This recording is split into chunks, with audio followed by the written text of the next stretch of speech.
Hello दोस्तों, testament में आपका स्वागत है। मैं अभिषेक राज आपके लिए फिर से बीटीएस या स्टाफ नर्स की जो वैकेंसी आई है उसके रिगार्डिंग क्वेश्चंस लेके आया हूँ।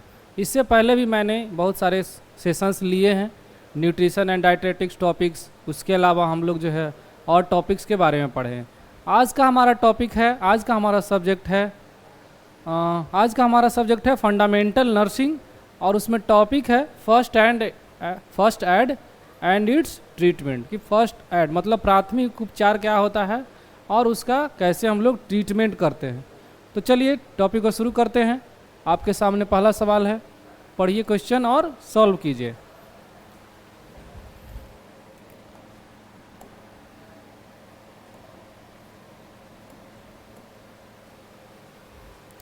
पहला क्वेश्चन आपके सामने है। पहला क्वेश्चन क्या कर रहा है, what is the first step in treating A minor burn. हल्के जलने के इलाज में पहला कदम क्या है।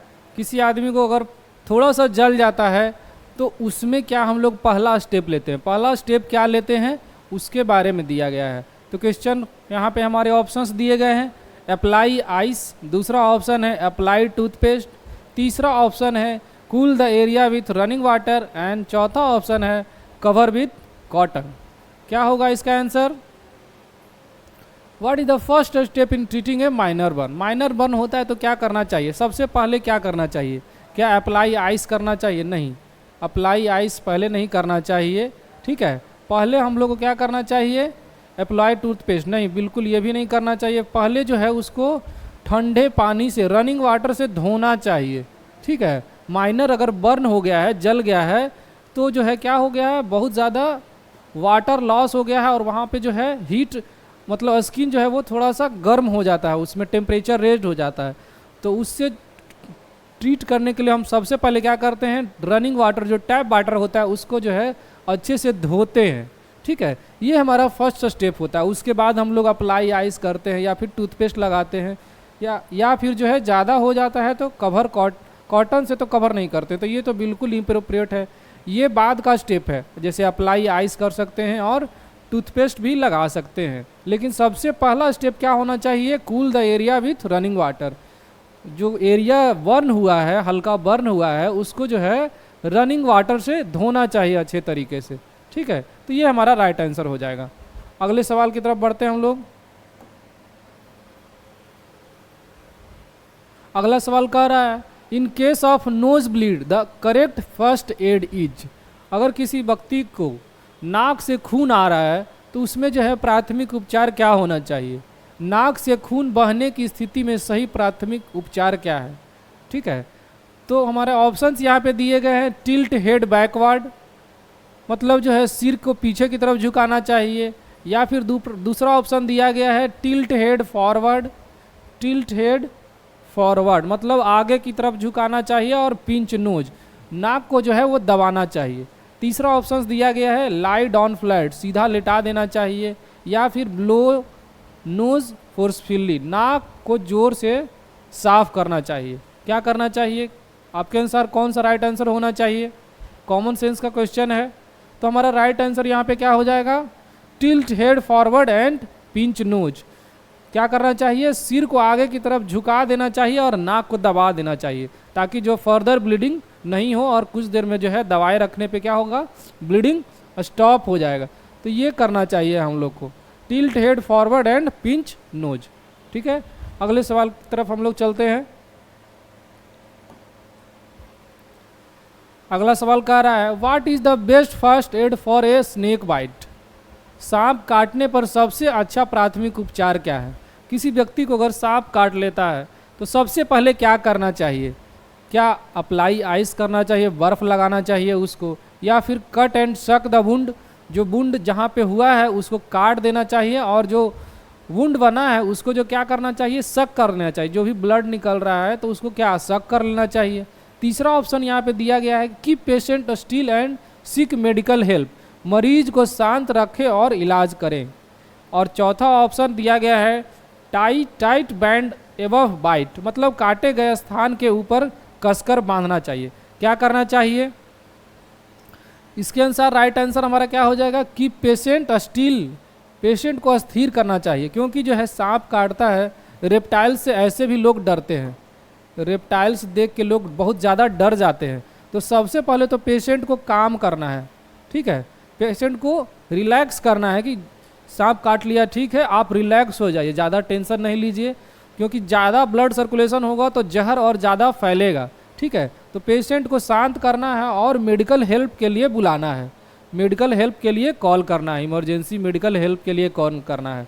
तो सबसे अच्छा तरीका, सबसे पहला प्राथमिक जो है फर्स्ट एड यही होगा हमारा, ठीक है। अगर किसी व्यक्ति को सांप काट ले तो सबसे पहले उसको रिलैक्स कीजिए और जो है मेडिकल हेल्प जितना जल्दी हो सके उसको प्रोवाइड कीजिए और मेडिकल हेल्प के लिए उसको कॉल कीजिए, किसी व्यक्ति को, किसी डॉक्टर को, मेडिकल इमरजेंसी हेल्पलाइन नंबर को कॉल कीजिए और उसका ट्रीटमेंट करवाइए, ठीक है। तो यही करना चाहिए। अगला सवाल, CPR स्टैंड्स फॉर, CPR का क्या मतलब होता है? इससे पहले भी आप लोग पढ़े होंगे CPR के बारे में। तो CPR का पूरा नाम यहाँ पे पूछ रहा है। हमारे ऑप्शंस यहाँ पे दिए गए हैं, कार्डियो पल्मोनरी रिसक्सिटेशन, दूसरा ऑप्शन है सेंट्रल प्रेशर रिसक्सिटेशन, तीसरा ऑप्शन हमारा दिया गया है कार्डियक पल्मोनरी रिस्पॉन्स और चौथा ऑप्शन दिया गया है चेस्ट प्रेशर रिलीफ। क्या होगा इसका accurate full form?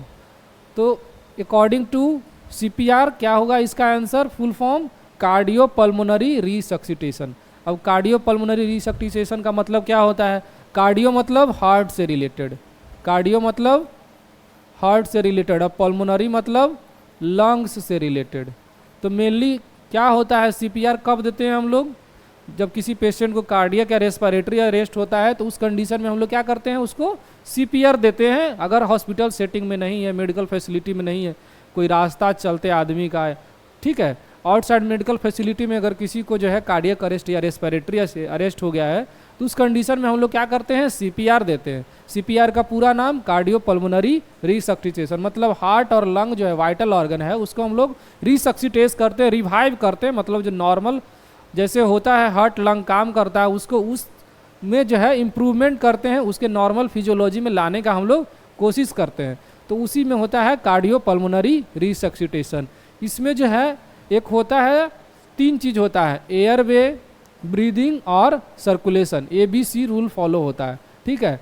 A for airway, B for 3 चीज़ हम लोग इसमें देखते हैं, एयरवे क्लियर है कि नहीं, ब्रीदिंग इशू उसको है, या फिर ABC एयरवे, ब्रीदिंग और सर्कुलेशन, उसका ब्लड सर्कुलेशन है कि नहीं, ठीक है। 3 चीज़ को हम लोग उसको मेंटेन करते हैं, एयरवे को मेंटेन करते हैं, ब्रीदिंग को मेंटेन करते हैं और सर्कुलेशन को मेंटेन करते हैं। तो कैसे मेंटेन करते हैं, उसको हम लोग चेस्ट कंप्रेशन देते हैं। क्या देते हैं? चेस्ट कंप्रेशन देते हैं, छाती को दबाते हैं। उसके साथ साथ और क्या करते हैं, उसको ब्रीदिंग देते हैं, ब्रीदिंग देते हैं। कैसे ब्रीदिंग देते हैं? हॉस्पिटल के बाहर अगर कोई व्यक्ति आपको मिल जाए कार्डियक अरेस्ट या रेस्पिरेटरी अरेस्ट का, तो उसमें हम लोग CPR में जो है ब्रीदिंग जो है कैसे देते हैं, माउथ टू माउथ देते हैं, mouth to mouth, mouth to mouth उसको हम लोग ब्रीदिंग देते हैं। हालांकि इससे जो है क्रॉस इन्फेक्शन होने का खतरा है, लेकिन पेशेंट का जान तो बच जाएगा ना। ऐसा बिल्कुल नहीं सोचना है कि जो है माउथ टू माउथ नहीं देना है, माउथ टू माउथ ही दिया जाता है नॉर्मल केसेस में, ठीक है। और ये चेस्ट कंप्रेशन और ब्रीदिंग का जो रेशियो होता है वो कितना होता है, 30:2, 30 बार जो हम लोग चेस्ट कंप्रेशन करते हैं और 2 बार रेस्क्यू ब्रीथ देते हैं। और 1 मिनट में कितना होता है, 100 to 120, 100 to 120 chest compression, chest compression पर मिनट जो है हम लोग चेस्ट कंप्रेशन देते हैं 30:2, ठीक है। तो इतना चीज़ हम लोग CPR के बारे में जान गए, ठीक है। इसके बाद हम लोग जो है इसको हम लोग बेसिक में जो है डिटेल्स में हम लोग आगे पढ़ेंगे कि CPR क्या होता है, उसमें कौन सा कैसे वर्क करता है, और उसमें जो है और क्या हम लोग को करना चाहिए, कॉल फॉर हेल्प करना चाहिए। अकेले जा आप हैं तो सबसे पहले क्या कीजिए, कॉल फॉर हेल्प कर ले, दूसरे व्यक्ति को बुलाइए और उसके बाद अपना जो प्रोसीजर है वो स्टार्ट कीजिए CPR का, ठीक है। तो ये सब हम लोग करते हैं। तो जो ये पॉइंट्स है लिखा है इसको आप लोग नोट कर सकते हैं। अगले सवाल की तरफ हम लोग बढ़ते हैं। अगला सवाल दिया गया है, first aid for A choking adult. कह रहा है किसी पेशेंट को अगर चोकिंग हो जाए तो क्या करना चाहिए, प्राथमिक उपचार क्या करना चाहिए। एक वयस्क व्यक्ति को कुछ फंसने पर प्राथमिक उपचार क्या होता है। किसी का चोकिंग हो गया, चोकिंग मतलब समझ रहे हैं कि उसका सांस रुक गया है, तो सांस रुक गया है तो उस कंडीशन में उसको क्या करना चाहिए, सांस के रास्ते में कुछ अटक गया है तो उसको क्या करना चाहिए, क्या मेक हिम ड्रिंक वाटर, उसको पानी पिलाना चाहिए, नहीं पानी नहीं पिलाना चाहिए। ठीक है। स्लैप ऑन फेस, चेहरे पर थप्पड़ मारना चाहिए, नहीं ये भी नहीं करना चाहिए, पेशेंट पहले ही से जो है परेशान है और उसको जो है आप परेशान कर रहे हैं। परफॉर्म एब्डोमिनल थ्रस्ट, हाँ ये करना चाहिए, एब्डोमिनल थ्रस्ट जिसको हेमलिक मैन्यूवर भी बोलते हैं, तो ये इंपॉर्टेंट टर्म है, इसको आप लोग ध्यान में रखिएगा। एब्डोमिनल थ्रस्ट को ही जो है हम लोग हेमलिक मैन्यूवर बोलते हैं। पेट पर जोर से धक्का देना, किसी जो है सांस के नली में, रास्ता में, या फिर जो है खाना के रास्ता में अगर कुछ फंस गया है, चोकिंग हो रहा है, तो जो है उस कंडीशन में क्या करना चाहिए, उसको एब्डोमिनल थ्रस्ट, एब्डोमेन पे जो है प्रेशर धक्का देना चाहिए, जिसके कारण जो भी है एयरवे वो क्लियर हो जाए। ठीक है।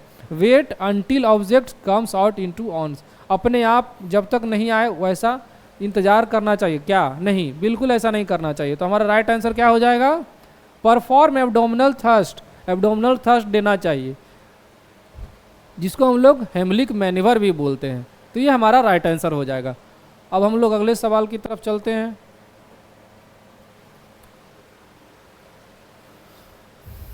What should be done in case of A sprain.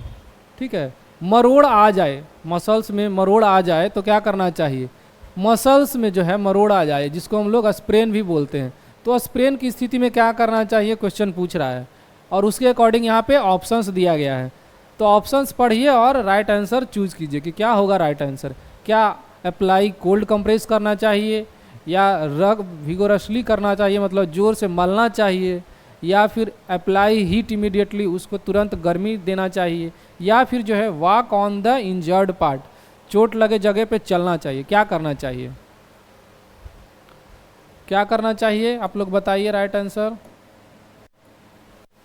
According to question sprain आने पे क्या करना चाहिए, हम लोग को अप्लाई कोल्ड कंप्रेस करना चाहिए। क्या करना चाहिए, अप्लाई कोल्ड कंप्रेस, उसको ठंडे चीज़ से सिकाई करना चाहिए। ठीक है, यही हमारा राइट आंसर हो जाएगा। ये सब जो है रब विगोरसली मतलब और दर्द बढ़ जाएगा और मरोड़ आ जाएगा और हीट देने से कोई फ़ायदा नहीं होगा। ठीक है, वॉक ऑन द इंजर्ड पर, चोट लगे पे और जो है इंजर्ड कर देंगे उसको, तो ये राइट आंसर नहीं होगा। राइट आंसर हमारा क्या होगा, अप्लाई कोल्ड कंप्रेस, उसको ठंडे चीज़ से जो है उस ठंडे चीज़ से उसको ढकना चाहिए, ठंडी सिकाई करना चाहिए, जैसे बर्फ़ से हम लोग करते हैं, आइस बैग होता है, आइस पैक से हम लोग क्या करते हैं, उसका सिकाई करते हैं, तो कि जो है स्प्रेन में बहुत रिलीफ मिलता है। तो ये हमारा राइट आंसर हो जाएगा। अगला क्वेश्चन,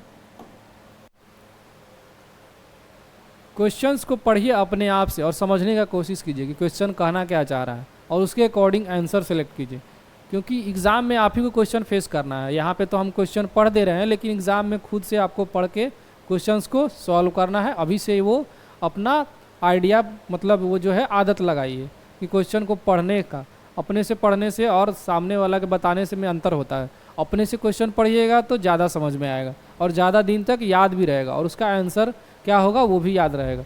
तो यहाँ पे क्वेश्चन कर रहा है first aid for an unconscious patient. Unconscious का मतलब क्या होता है,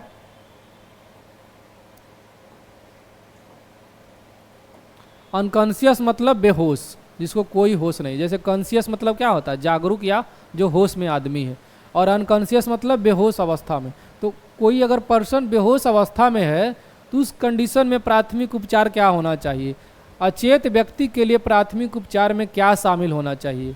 हमारे ऑप्शंस दिए गए हैं, अप्लाई कोल्ड कंप्रेस, नहीं, कोल्ड कंप्रेशन से कोई रिलेशन ही नहीं। आदमी जो है बेहोश पड़ा हुआ है तो उसको कोल्ड कंप्रेशन देंगे तो क्या होगा, कुछ नहीं होगा। ठीक है, क्योंकि वो रिस्पॉन्स ही नहीं करेगा। रब विगोरसली, जोर से मलना चाहिए, नहीं ऐसा भी नहीं करना चाहिए। अप्लाई हीट इमीडिएटली, हीट भी नहीं देना चाहिए। ठीक है, walk on the injured part, injured part पे जो चलने से क्या होगा, कुछ फायदा नहीं होगा।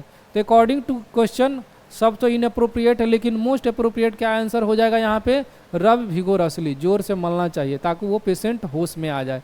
ठीक है, for first aid for an unconscious patient include, first aid क्या करना चाहिए, सबसे पहले उसको मतलब जोर से मतलब उसको सेक करना चाहिए बॉडी को ताकि वो होश में आ जाए, ठीक है। तो यही हम लोग कर सकते हैं। कोल्ड कंप्रेस से कोई मतलब नहीं, अप्लाई हीट इमीडिएटली से कुछ नहीं होगा, इंजर्ड पार्ट को और इधर उधर करने से कुछ नहीं होगा और इंजरी काज करेगा। तो according to question more appropriate answer क्या हो जाएगा हमारा, रब विगोरसली, मतलब उसको हम लोग जगाने का कोशिश करेंगे क्योंकि वो बेहोश अवस्था में है। ज़्यादा देर बेहोश रहेगा तो उसके वाइटल ऑर्गन्स हैं वो डैमेज हो सकते हैं। तो सबसे पहले उसको हम लोग जगाने का कोशिश करते हैं। उसके लिए हम लोग क्या करते हैं, रब विगोरसली, मतलब उसको जोर से जो है सेक करते हैं, उसका बॉडी को हिलाते हैं ताकि वो होश में आ जाए। तो ये हमारा राइट आंसर हो जाएगा। अब नेक्स्ट क्वेश्चन,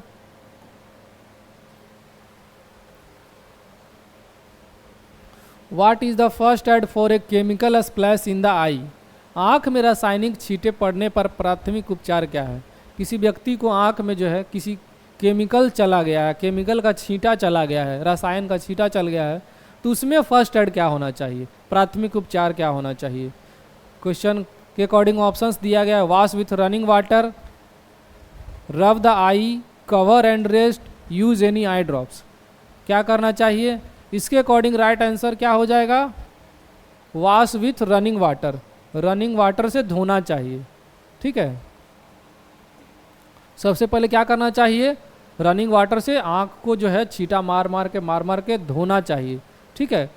जो भी केमिकल्स चला गया है वो ज़्यादा डैमेज ना करे और वाटर के साथ वो केमिकल निकल जाए ताकि जो है आराम मिले। तो सबसे पहला काम हम लोग को यही करना चाहिए। उसके बाद हम लोग को डॉक्टर के कंसल्ट करना चाहिए, ठीक है। बिना पूछे जो है आँख को रगड़ना बिल्कुल नहीं चाहिए। कवर एंड रेस्ट करने से कुछ नहीं होगा क्योंकि केमिकल चला गया है। तो आई जो है हमारा वो डेलिकेट ऑर्गन है, बहुत जल्दी डैमेज होता है, तो उसको ढक के और जो है आराम करने से कोई फ़ायदा नहीं है। वो जितना देर केमिकल रहेगा वो अपना इफेक्ट शो करेगा और उसके अकॉर्डिंग वो डैमेज कॉज करेगा। और यूज़ एनी आई ड्रॉप, कोई आई ड्रॉप यूज नहीं करना चाहिए क्योंकि अलग अलग आई ड्रॉप में अलग अलग कॉम्पोजिशन होता है। कौन आई ड्रॉप किस चीज़ के लिए है वो आपको पता नहीं है, तो बिना जाने बुझे जो है ये कोई भी आई ड्रॉप यूज नहीं करना चाहिए। सबसे पहला काम आप रनिंग वाटर से अच्छे से आँख को धोइए, बार बार धोइए 5 मिनट 10 मिनट। उसके बाद जो है इमीडिएट जो है आई स्पेशलिस्ट से कांटेक्ट कीजिए और उसके अकॉर्डिंग एडवाइस को फॉलो कीजिए, ठीक है। तो ये हमारा राइट आंसर हो जाएगा, वॉश विथ रनिंग वाटर। सारा क्वेश्चन लगभग फर्स्ट एड से ही है, हर एक क्वेश्चन में जो है फर्स्ट एड वर्ड आ रहा है। तो फर्स्ट एड है और क्या उसका ट्रीटमेंट है उसके रिगार्डिंग ही हम लोग क्वेश्चंस लेके आए हैं, ठीक है। बहुत सिलेक्टेड क्वेश्चन है, सब से मिलता जुलता, ये नहीं कि सिर्फ स्पेसिफिक डिजीज़ के बारे में। स्नेक वाइट का भी है, CPR का भी है और स्नेक वाइट का है ही, और उसके बाद जो है आई में कोई प्रॉब्लम हो जाता है, ठीक है। तो हम लोग सब वेराइटी ऑफ क्वेश्चंस लेके आए हैं आप लोग के लिए, ठीक है। इतना मेहनत करते हैं तो इसी के अकॉर्डिंग हम लोग काम कर रहे हैं, उसके अनुसार जो है आप लोग हम लोग के साथ जुड़े रहिए और आगे तैयारी में लगे रहिए, ठीक है। तो यहाँ पे क्वेश्चन कर रहा है, what is the first aid for an electrical shock. बिजली के झटके के लिए प्राथमिक उपचार क्या होना चाहिए। बिजली का झटका अगर किसी को लगता है तो उसमें क्या करना चाहिए सबसे पहले, क्या टच विक्टिम इमीडिएटली, व्यक्ति को तुरंत छूना चाहिए, नहीं, छूने से काम नहीं चलेगा, उसका हम लोग को प्राइमरी ट्रीटमेंट करना है। तो प्राइमरी ट्रीटमेंट क्या करेंगे हम लोग उसमें, ये तो बिल्कुल नहीं करेंगे, सिर्फ छूने से क्या हो जाएगा, हम लोग तो कोई मैजिक नहीं कर सकते हैं उसके साथ, तो कुछ नहीं होगा। Turn off the power supply फट, हाँ, जो पावर सप्लाई जहाँ से उसको करंट लगा है उसको सबसे पहले हम लोग को ऑफ कर देना है ताकि वो फर्दर डैमेज ना करे और किसी को झटका ना लग जाए। तो पावर सप्लाई को सबसे पहले ऑफ करना चाहिए। स्प्लैश वाटर, पानी डालें, पानी जो है वो गुड कंडक्टर ऑफ इलेक्ट्रिसिटी है, तो जो है वो जहाँ भी इलेक्ट्रिसिटी कॉन्टैक्ट में आएगा वहाँ तक जो है करंट फ्लो होगा और सबको वो करंट पास करेगा, तो सबको झटका लग सकता है। तो ऐसा बिल्कुल नहीं करना चाहिए। पुल द वायर, तार नहीं खींचना चाहिए, तार खींचने में पता चला वहाँ से कहीं से तार टूट गया और आपको भी करंट लग गया, तो ऐसा बिल्कुल नहीं करना चाहिए। सबसे पहले क्या करना चाहिए, जो भी पावर सप्लाई जहाँ से मिल रहा है उसको करंट लगा है उसको सबसे पहले ऑफ कर देना चाहिए, ठीक है। ये हमारा राइट आंसर हो जाएगा। नेक्स्ट क्वेश्चन,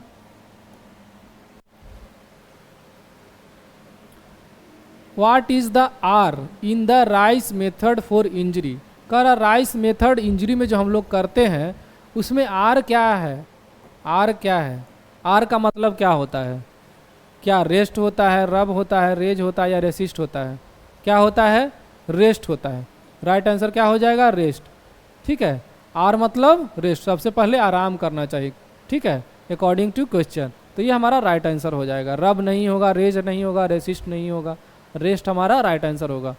अगला सवाल, what is the first step in treating for a fracture. किसी को फ्रैक्चर हो गया है तो उसमें प्राइमरी ट्रीटमेंट हम लोग क्या करेंगे, फर्स्ट स्टेप क्या करेंगे। हड्डी टूटने पर सबसे पहला कदम क्या है, इमोबिलाइज द अफेक्टेड एरिया। क्या जो अफेक्टेड एरिया है उसको इमोलाइज करेंगे, या फिर मूव द लिम्ब फ्रिक्वेंटली। नहीं, बिल्कुल नहीं करेंगे।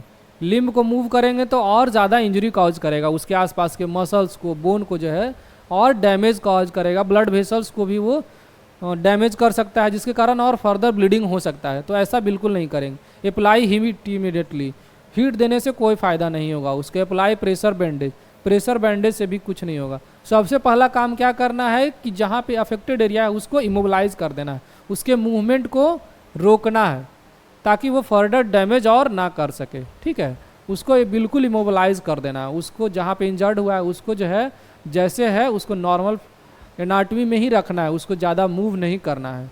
ठीक है, तो ये हमारा राइट आंसर हो जाएगा। अगला सवाल,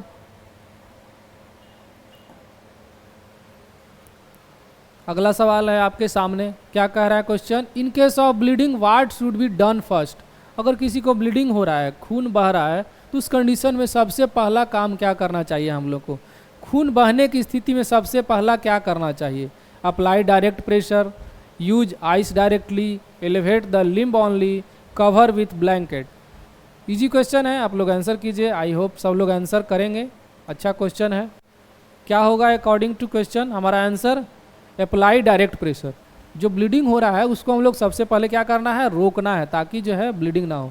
ज़्यादा ब्लीडिंग हो जाएगा तो पेशेंट को हाइपोटेंशन हो जाएगा, बीपी लो हो जाएगा, जिसके कारण जो है पेशेंट शॉक में भी जा सकता है। तो सबसे पहले जहाँ से ब्लीडिंग हो रहा है उसको जो है जोर से दबाना है, दबा के रखना है, ताकि जो है ब्लीडिंग नहीं हो।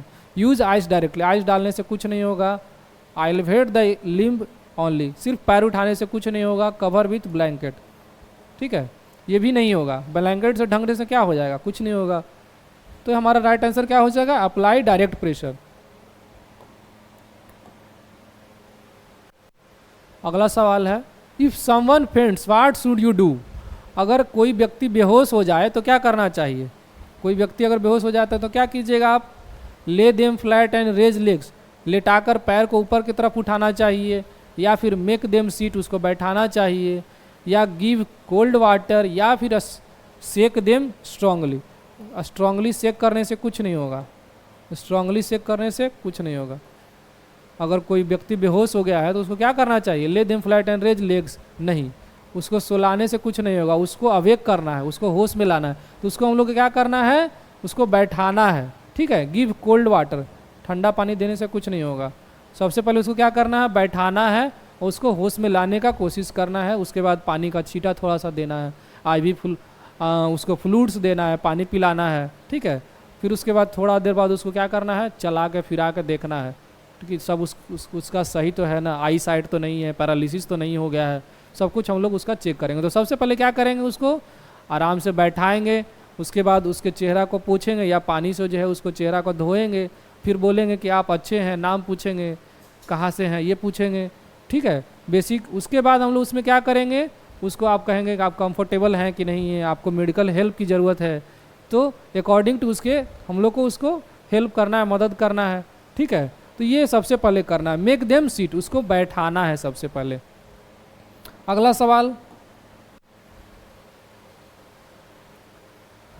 What is the best first aid for heat stroke. Heat stroke के लिए सबसे अच्छा प्राथमिक उपचार क्या है।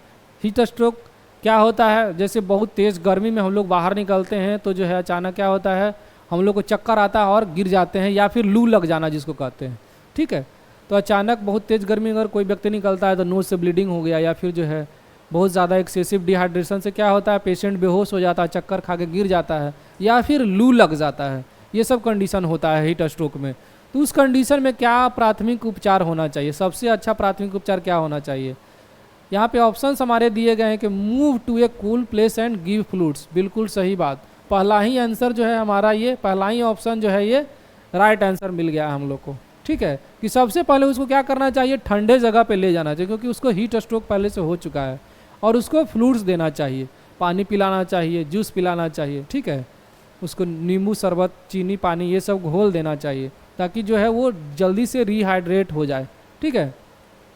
तो यही करना चाहिए। रैप इन ब्लैंकेट, कंबल में ढक देंगे, पहले ही से वो हीट स्ट्रोक से परेशान है और कंबल में ढक देंगे तो और ज़्यादा वो परेशान हो जाएगा और ज़्यादा उसको जो है बॉडी का टेम्परेचर रेज कर जाएगा, जिसके कारण हाइपर टेंशन भी हो सकता है उसको और जो है मरीज़ बेहोश हो सकता है। गिव हॉट टी, चाय पिलाना चाहिए नहीं, गर्म चाय नहीं पिलाना चाहिए। कीप अंडर सन, धूप में रखना चाहिए नहीं, धूप में रखना नहीं चाहिए। ये धूप के कारण ही हुआ है और उसको फिर से धूप में ले जाएंगे तो और जो है फर्दर जो है वो उसको कॉम्प्लिकेशन हो जाएगा।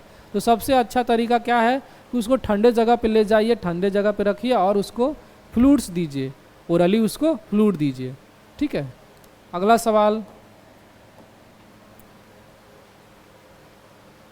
सवाल क्या है, what to do if someone has a seizure, किसी को फिट आ रहा है, ठीक है, अगर किसी को दौरा पड़े तो क्या करना चाहिए। जैसे कुछ पेशेंट्स होते हैं या कुछ आदमी है उसका अचानक दौरा पड़ गया, वो चक्कर खा के गिर गया, मिर्गी टाइप का आ गया, तो उसमें क्या करना चाहिए। हमारे ऑप्शंस यहाँ पे दिए गए, keep them safe and don't restrain, सुरक्षित रखें और रोके नहीं। Put something in their mouth, मुंह में कुछ डाले नहीं। होल्ड देम टाइटली, कसकर पकड़े, बिल्कुल नहीं। स्प्रिंग वाटर ऑन फेस, चेहरे पर पानी छिड़के नहीं, इससे कुछ नहीं होगा। तो हमारा राइट आंसर क्या हो जाएगा यहाँ पे, ये भी नहीं होगा। चेहरे पे पानी डालने से क्या होगा, कुछ नहीं होगा। उसको क्या हो रहा है, उसको चक्कर आ रहा है। होल्ड देम टाइटली, उसको कस के पकड़ें, कस के पकड़ने से कुछ नहीं होगा। Put something in their mouth, mouth में कुछ इंसर्ट करने से कुछ नहीं होगा, कुछ डालने से कुछ नहीं होगा। तो हमारा राइट आंसर क्या हो जाएगा, कीप देम सेफ, उसको सेफ रखें, मतलब सुरक्षित रखें और उसको ज़्यादा रोके नहीं किसी चीज़ को लिए, क्योंकि पहले ही से वो परेशान है और उसको परेशान न करें। तो जो वो करना चाह रहा है उसको कंप्लीट, वो मतलब उसको जो है करें और उसको सेफ फील कराएं हमेशा, ठीक है। तो ये हमारा राइट आंसर हो जाएगा। अगला सवाल, for a bee sting what is the immediate first aid. Bee मतलब आप लोग जान ही रहे होंगे मधुमक्खी, और स्टिंग मतलब उसका डंक। अगर किसी को मधुमक्खी काट ले तो उसमें क्या करना चाहिए। इमीडिएट फर्स्ट एड मतलब तुरंत क्या करना चाहिए, मधुमक्खी के काटने पर तुरंत क्या करना चाहिए। हमारे ऑप्शंस यहाँ पे दिए गए हैं, remove stinger and apply cold pack, बिल्कुल सही, यही हमारा फर्स्ट ऑप्शन ही आंसर हो जाएगा। रब सॉल्ट एंड इट, उसमें नमक रगड़ना चाहिए नहीं, बिल्कुल नहीं ऐसा करना चाहिए। यूज़ केरोसिन, ये सब बहुत बकवास है ऑप्शन है, तो ये बिल्कुल नहीं हो। कवर टाइटली, कवर करने से क्या होगा, कुछ नहीं होगा। तो सबसे अच्छा तरीका क्या है, सबसे पहला काम क्या करना है, किसी को अगर मधुमक्खी काट ले तो जो डंक उसमें चूहा है, जहाँ पे चूहा है उसको जल्दी से निकाल दे, ताकि वो ज़्यादा इफेक्ट अपना शो नहीं करे। ज़्यादा देर डंक चुभा रहेगा तो केमिकल जो रिलीज हो रहा है वो ज़्यादा एरिया को डैमेज करेगा, ज़्यादा इन्फ्लामेशन करेगा, ज़्यादा रेडनेस करेगा और वहाँ के टेम्परेचर को बढ़ा देगा, इन्फ्लामेशन करेगा। इन्फ्लामेशन का 5 साइन होता है, वो हम लोग जब थ्योरी क्लासेस करेंगे तो उसमें हम लोग डिटेल्स में पढ़ेंगे। तो यहाँ पे मेनली क्या करना है, जो डंक है उसको निकाल देना है और उसको कोल्ड पैक वहाँ देना है, मतलब आइस का पैक देना है वहाँ पे, ठीक है, बर्फ़ रखना है, ताकि जो है वो ज़्यादा उसका जो है इफेक्ट शो नहीं करे, ज़्यादा इरिटेशन ना करे, ज़्यादा उसको पेन ना हो। आइस क्या करता है, वो जो भी हीट रहता है उसको क्या करता है, वो बाहर अपनी की तरफ खींच लेता है। तो यही करना चाहिए, ये हमारा राइट आंसर हो जाएगा। अगला सवाल,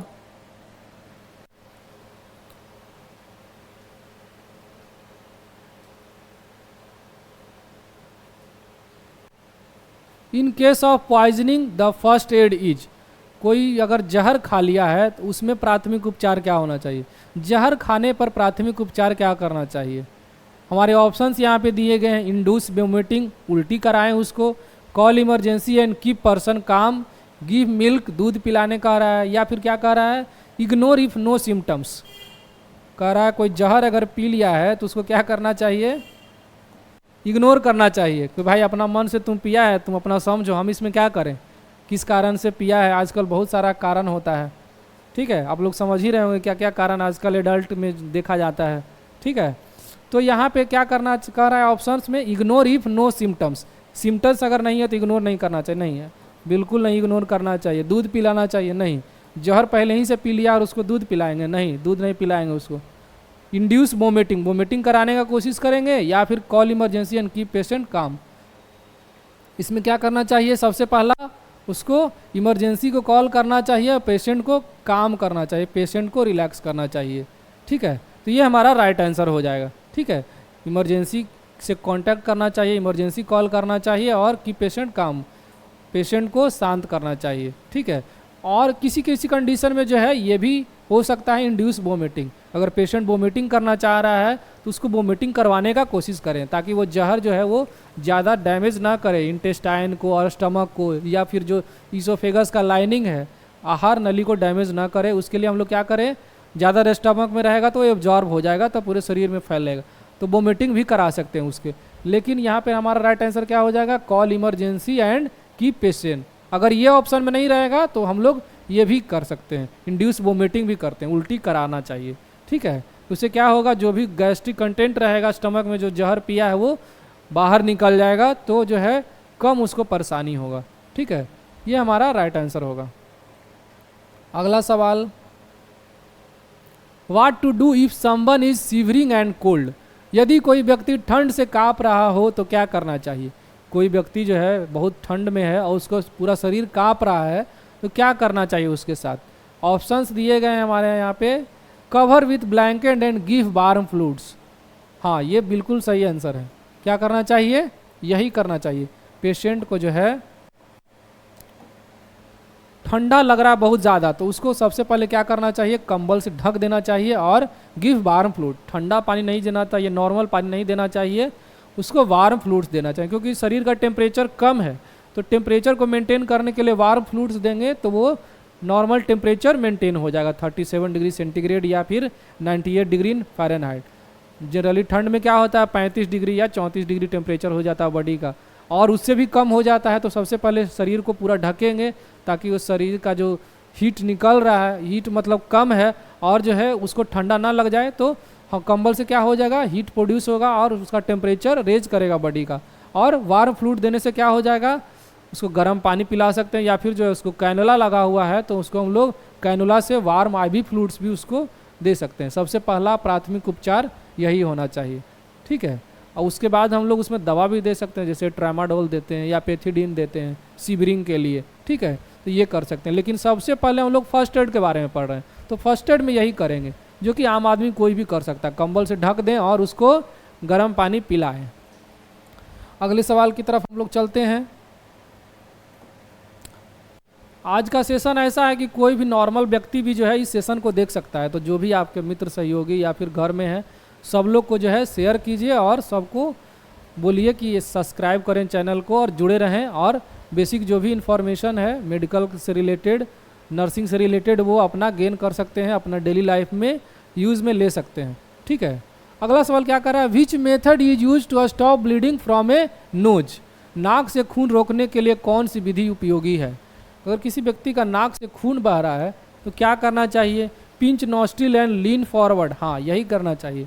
नाक को जो है जोर से दबा देना चाहिए, और उसको गर्दन को जो है आगे की तरफ झुका देना चाहिए। नाक को दबाए और आगे की तरफ झुकाए, ऐसे करना चाहिए। नाक दबाए और गर्दन को झुकाए। ठीक है, टिल्ट हेड बैक नहीं, पीछे करने से कुछ नहीं होगा। लाई डाउन फ्लैट, फ्लैट लेटाने से भी कुछ नहीं होगा। ब्लो नोज, नाक साफ करने से भी कुछ नहीं होगा, और जो है रास्ता क्लियर हो जाएगा तो और ब्लीडिंग होगा। तो सबसे पहले क्या करना है, नाक को दबा लेना है और गर्दन को नीचे की तरफ कर लेना है। ठीक है, ये हमारा सबसे अच्छा तरीका है। ठीक है, अगला सवाल है, क्वेश्चन पढ़िए और आंसर कीजिए। What is used for artificial respiration in emergency. आपातकाल में कृत्रिम श्वसन के लिए क्या उपयोग होता है। किसी पेशेंट को जो है इमरजेंसी कंडीशन में जो है अगर सांस देना है, आर्टिफिशियल रेस्पिरेशन देना है, तो कैसे हम लोग देंगे। क्या माउथ टू माउथ देंगे, या बैक स्लैपिंग, पीठ थपथपाएंगे, या फिर कफिंग करेंगे, या फिर ब्रीदिंग थ्रू नोज, नाक से सांस लेंगे। क्या करेंगे आपातकाल की स्थिति में। आपातकाल की स्थिति में हम लोग क्या करेंगे, माउथ टू माउथ उसको हम लोग आर्टिफिशियल रेस्पिरेशन देंगे।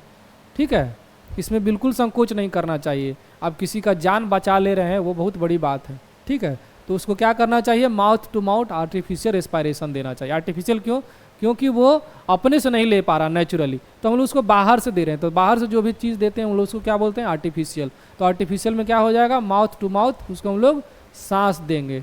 ठीक है, ये हमारा राइट आंसर हो जाएगा। अगला सवाल,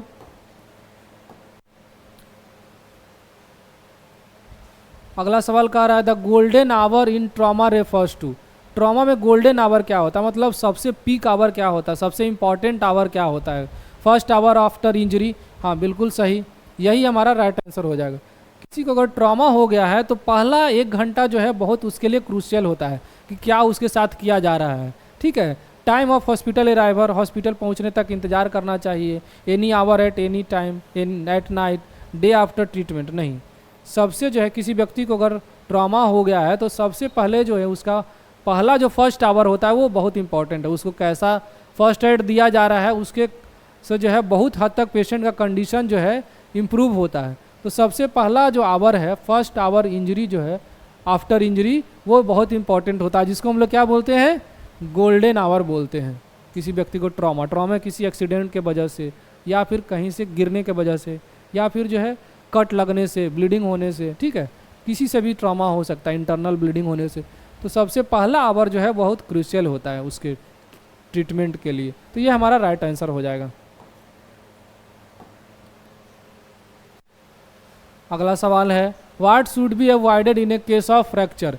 किसी को हड्डी टूट गया है, किसी व्यक्ति का हड्डी टूट गया है तो उसमें क्या नहीं करना चाहिए। यहाँ पे ध्यान से रखना है, एवॉइड कह रहा है, एवॉइड कह रहा है क्वेश्चन, क्या नहीं करना चाहिए।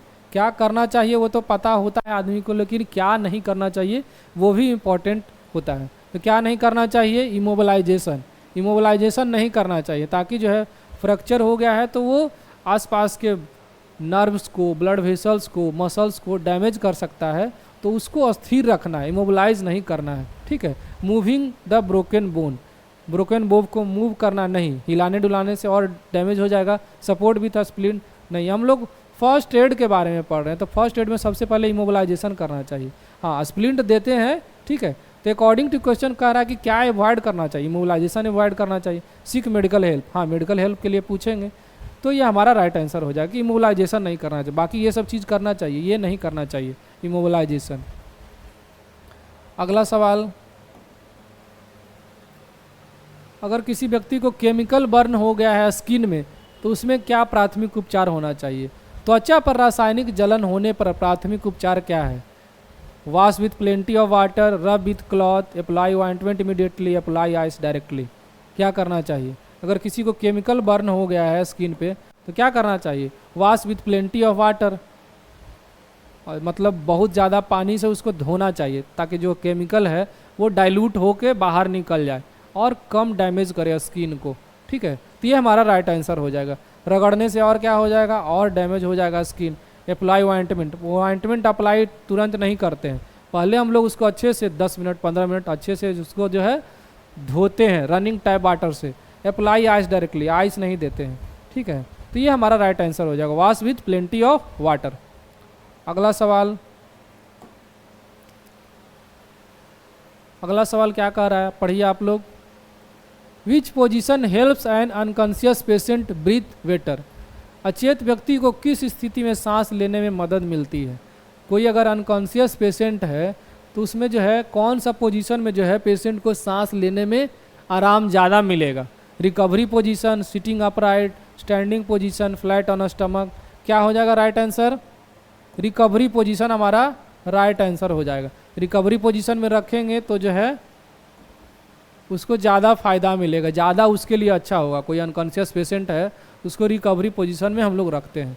सिटिंग अपराइट बैठा के नहीं रखते हैं, स्टैंडिंग खड़ा रखेंगे और ज़्यादा देर खड़ा नहीं रख सकता क्योंकि वो बेहोश है, गिर जाएगा, या फिर जो है उसका नॉर्मल जो है पोस्चर मेंटेन नहीं रहेगा। ठीक है, फ्लैट ऑन स्टमक, पेट के बल लेटना नहीं चाहिए। ठीक है, तो राइट आंसर क्या हो जाएगा, रिकवरी पोजीशन हो जाएगा हमारा राइट आंसर। अगला सवाल, first aid for A suspected heart attack. संभावित हार्ट अटैक में प्राथमिक उपचार क्या होना चाहिए। किसी पेशेंट को हार्ट अटैक आ गया है या संभावना उसको है तो उसमें क्या फर्स्ट एड होना चाहिए। Make person sit, लूजन clothes, call ambulance, give cold water, या फिर मेक देम लाई फ्लैट, या टेल देम टू स्लीप। क्या करना चाहिए अगर किसी को सस्पेक्टेड हार्ट अटैक आपको लग रहा है कि सस्पेक्टेड हार्ट अटैक किसको आया है तो उसमें प्राथमिक उपचार क्या करेंगे हम लोग। कॉमन सेंस लगाइए, क्या होगा इसका राइट आंसर, इसका राइट आंसर क्या होगा, मेक पर्सन सीट, पेशेंट को बैठाना है। लूजन क्लॉथ है, जो भी टाइट कपड़ा पहने हुए उसको थोड़ा सा लूज कर देना चाहे, ठीक है, क्योंकि स्वेटिंग ना हो उसको। हार्ट अटैक वाला पेशेंट को जनरली क्या होता है, स्वेटिंग होता है, बीपी हाई हो जाता है, ठीक है। तो कपड़ा को ढीला करना है थोड़ा सा, और एम्बुलेंस को जल्दी से बुलाना है ताकि जो है उसको प्रॉब्लम हुआ है उसको हॉस्पिटल में ले जाकर जल्दी से ट्रीट किया जाए। तो क्या होगा right answer, make person seat, patient को अच्छे से बैठाइए, उसका कपड़ा को थोड़ा सा ढीला कर दीजिए ताकि पूरे शरीर में बॉडी ब्लड फ्लो अच्छे से हो, उसको स्वेटिंग ना हो, उसको हाइपर टेंशन ना हो, ठीक है, उसका नॉर्मल हार्ट मेंटेन रहे फिजियोलॉजी, और एम्बुलेंस से बुला के उसको हॉस्पिटल में एडमिट करवाना चाहिए और उसके अनुसार उसका ट्रीटमेंट करवाना चाहिए। तो ये हमारा राइट आंसर हो जाएगा। अब नेक्स्ट क्वेश्चन कह रहा है what should be done for I injury. अगर किसी को आंख में चोट लग गया है तो क्या करना चाहिए, cover both eyes and seek immediately help, medical help मिल लेना चाहिए, रब द आई, आँख को रगड़ना चाहिए, या फिर वॉश विथ सोप, सोप से धोना चाहिए। नहीं, सोप से नहीं धोना चाहिए। यूज़ एनी आई ड्रॉप, कोई और ड्रॉप बिना मेडिकल एडवाइस के यूज नहीं करना चाहिए, वो डैमेज कर सकता है आँख को। तो राइट आंसर क्या हो जाएगा, कवर बोथ द आइज, दोनों आँख को ढके, ठीक है, और मेडिकल हेल्प को बुलाए या उससे संपर्क करें। वही करा, दोनों आँखों को ढके और डॉक्टर को दिखाए, यही काम करना चाहिए चोट लगने पे। अपने से जो है इलाज नहीं करना चाहिए, कोई आई ड्रॉप नहीं यूज़ करना चाहिए, ज़्यादा आँख को रगड़ना नहीं चाहिए, साबुन यूज़ नहीं करना चाहिए। क्या करना चाहिए, दोनों आँख को अच्छे से ढक लें ताकि उसमें जो है और इंजरी ना हो, और इन्फेक्शन ना हो, और डैमेज ना हो, और डॉक्टरीय सलाह लें, चिकित्सीय परामर्श जरूर लें, आई स्पेशलिस्ट के पास जाए। अगला सवाल कह रहा है if someone gets bit by a dog first aid is. अगर किसी व्यक्ति को कुत्ता काट लिया है तो उसमें प्राथमिक इलाज क्या होना चाहिए, wash wound with soap and water, tie tightly, give pain killer only, और चौथा ऑप्शन है इग्नोर अ स्मॉल वाइट। अगर किसी को स्मॉल वाइट हो गया है तो इग्नोर करना चाहिए। नहीं, इग्नोर नहीं करना चाहिए, तो ये भी नहीं होगा राइट आंसर। कस के बांधने से कुछ नहीं होगा।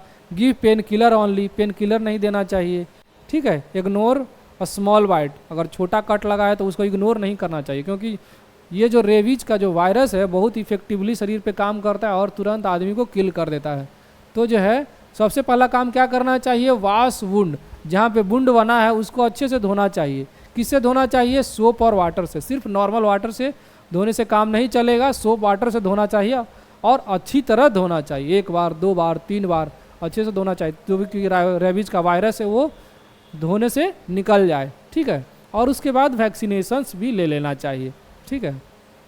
तो सबसे पहला काम क्या करना चाहिए, जो वुंड बना है, जहाँ पे जख्म हुआ है, जहाँ पे कट लगा है डॉग बाइट के कारण, उस जगह को अच्छे से पानी और साबुन से धोना है, ठीक है, यही करना है। अगला सवाल क्या कर रहा है, what is best for hyper ventilation. अब यहाँ पे एक टर्म आ गया हाइपर वेंटिलेशन। हाइपर वेंटिलेशन का क्या मतलब होता है, अत्यधिक सांस लेने की स्थिति को हाइपर वेंटिलेशन कहते हैं।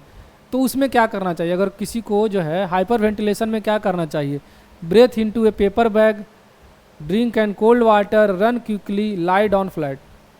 क्वेश्चन आप लोग समझें कि क्वेश्चन क्या कह रहा है कि अगर किसी को हाइपर वेंटिलेशन करना है, ज़्यादा ऑक्सीजन देना है, तो उसके लिए क्या करेंगे उसको कि ज़्यादा ऑक्सीजन मिले। किसी पेशेंट को अगर हाइपोक्सिया हो गया है, मतलब उसको ऑक्सीजन का कमी हो गया है शरीर में, सांस नहीं ले पा रहा अच्छे से, तो उस कंडीशन में हम लोग क्या करते हैं, हाइपर वेंटिलेशन करते हैं। हाइपर वेंटिलेशन मतलब जो नॉर्मल हम लोग सांस लेते हैं उससे ज़्यादा रेट से हम लोग सांस देते हैं। तो उस कंडीशन में सबसे अच्छा तरीका क्या होगा सांस देने का, breath into a paper bag. Paper bag में जो है उसको ढक देंगे और उसको कहेंगे सांस लीजिए, लंबा लंबा सांस लीजिए, ठीक है। तो ये हमारा राइट आंसर हो जाएगा, breath into a paper bag. Paper bag या हम लोग क्या करते हैं, जो नॉर्मल पॉलीथीन प्लास्टिक बैग आता है उसको जो है यहाँ पे लगा देते हैं और माउथ के ऊपर पूरा कवर कर देते हैं और सांस लेते हैं, क्योंकि बाहर से उसको सांस लेने में ज़्यादा तकलीफ ना हो, जो रिजर्व ऑक्सीजन रहेगा उसी को बार बार वो लेगा, आसानी से ले सकता है। तो क्या हो जाएगा, हाइपर वेंटिलेशन हो जाएगा। तो ये तरीका हो सकता है हाइपर वेंटिलेशन का, और ये सबसे अच्छा तरीका है। ड्रिंक एंड कोल्ड वाटर, पानी पिलाने से ही सब कुछ नहीं होगा। रन क्विकली, दौड़ने से कुछ नहीं होगा, और लेटे रहने से कुछ नहीं होगा। उसको जो है लंबा लंबा सांस लेने बोलेंगे। किस तरह से, पेपर बैग में जो है ब्रेथ लेने बोलेंगे, मतलब इंस्पिरेशन और एक्सपिरेशन करने बोलेंगे। ये हमारा राइट आंसर होगा। अगला सवाल कह रहा है for heat Burns what should be avoided. अगर किसी को गर्मी से जल गया, हीट बर्न हो गया है, तो उसमें क्या करना चाहिए? कूल वाटर रिंस, ठंडे पानी से धोना चाहिए, अप्लाइंग वाटर या oil, cover with sterile cloth, कब या फिर ऑप्शन दिया गया है कीप एरिया एलिवेटेड। क्या करना चाहिए अगर किसी को जल गया है, मतलब जैसे किसी चीज़ से जल गया है, मान लें कि गैस से में जो हम लोग बर्तन यूज़ करते हैं, गर्म बर्तन में जो है अगर हाथ सट गया है या फिर जो है कुछ और स्किन जो है वो टच हो गया है, तो उस तरह से अगर किसी चीज़ जला है, कोई ऑर्गन जला है, कोई बॉडी पार्ट जला है, तो उस कंडीशन में क्या करना चाहिए, वही क्वेश्चन पूछ रहा है। व्हाट शुड बी अवॉइडेड, क्या अवॉइड करना चाहिए? कूल वाटर रिंस हाँ करना चाहिए, अप्लाई वाटर और ऑयल ये सब नहीं करना चाहिए, तेल घी ये सब नहीं लगाना चाहिए, बटर मक्खन लगाने से क्या होगा, ठीक है। तो ये हमारा according to question right answer है। कवर विथ स्टेराइल क्लॉथ, हाँ अच्छे से जो है उसको स्टेराइल क्लॉथ से ढक सकते हैं, ठीक है।